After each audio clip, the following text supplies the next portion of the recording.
माझे नाव क्रांती संतोष पाटील आहे व माझ्या शाळेचे नाव जिल्हा परिषद तंत्रज्ञान शाळा देसलेवाडा दहावा. मी आता 4थी मध्ये शिकत आहे. मी आज क्रांतिज्योती सावित्रीबाई फुले यांच्या विषयी थोडेसे बोलणार आहे. आपला भारत देश जेव्हा इंग्रजांच्या गुलामगिरीत होता तेव्हा स्त्रियांना मुलींना शिक्षणाची कसलीही सोय उपलब्ध नव्हती. शाळेत मुलींना कोणीही पाठवत नव्हते. अशा काळी या महामाईने एका गरीब घरी म्हणजे 3 जानेवारी 1831 ला जन्म घेतला. त्या काळी मुलगी म्हणजे उपभोगाची वस्तू समजायचे. चूल आणि मूल हेच तिच्या नशिबी होते.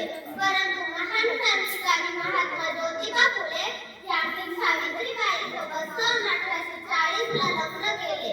त्यावेळी सावित्रीबाई अवघ्या 9 वर्षाच्या होत्या. त्यांना काहीच लिहिता वाचता येत नव्हते. ज्योतिबांनी त्यांना शिकवले. त्या गणित शिकल्या, लिहायला वाचायला शिकल्या. मित्रांनो, जेव्हा ज्योतिबा सावित्रीबाईंना धडे शिकवत असे तेव्हा समाजातील अशिक्षित लोक त्यांना टोमणं मारायचे, त्यांची थट्टा करायचे.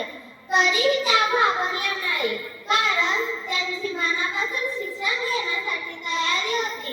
त्यांनी आपली जिद्द कायमच ठेवली व त्या बरेच काही गुण शिकल्या, लिहायला वाचायला शिकल्या. मित्रांनो, ज्योतिबांच्या मनात स्त्रियांना शिक्षण द्यावे, त्यांना समाजात मनाचे स्थान मिळावे म्हणून त्यांनी स्त्री शिक्षणाचा पाया रचला. पुण्यामध्ये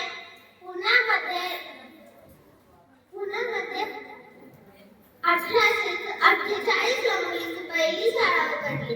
त्या पहिली महिला शिक्षिका म्हणून सावित्रीबाईंची निवड झाली. एवढे महान कार्य एका स्त्रीने संपूर्ण स्त्रियांकरता केले. जेव्हा सावित्रीबाई शाळेत जाण्यास घरून निघायच्या तेव्हा गावातील लोक त्यांच्यावर शेणं दगडं मारून फेकायचे.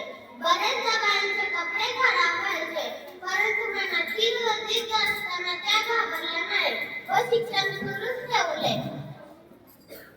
1864 ला त्यांनी अनाथ बाल आश्रम सुरू केले. त्या कार्यक्रमाचे इंग्रजांनी सुद्धा स्वागत केले. एवढे महान कार्य एका स्त्रीने संपूर्ण भारतीय स्त्रियांकरता केले. याचे ऋण भारतीय स्त्री कधीही फेडू शकणार नाही.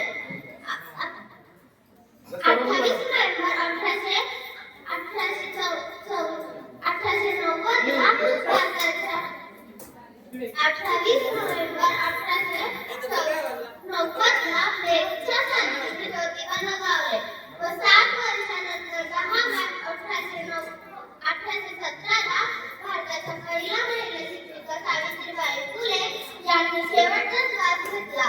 शेवटी मी एवढेच बोलू इच्छिते. जे देशासाठी लढले ते अमर हुतात्मे झाले.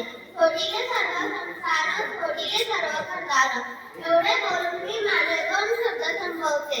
जय हिंद, जय महाराष्ट्र.